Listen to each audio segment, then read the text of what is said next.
The other tips I would provide an individual or family during a period of economic and market distress, relates to investing. How should our investments change or be altered by these stressful times? And I think it's in times like these sometimes that the best wisdom is no new wisdom. That we should be maintaining diversified portfolios.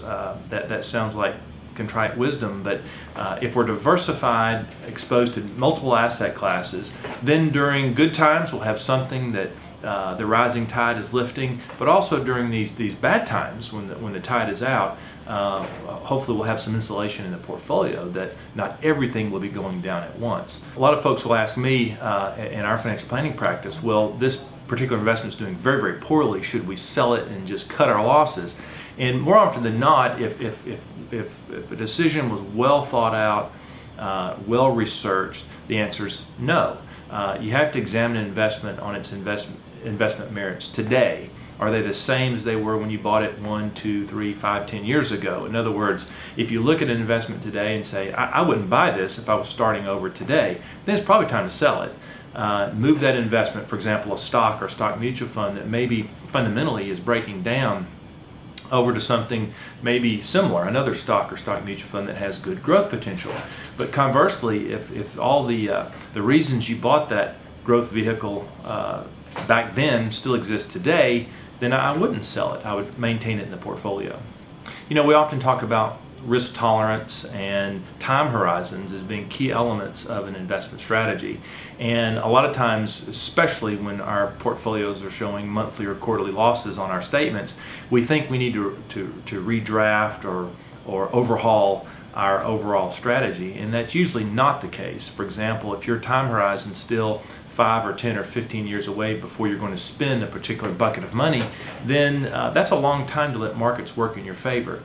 And when you consider the cyclical nature of the economy and market performance, the odds are more in your favor that your existing strategy still will prove successful over that longer time horizon.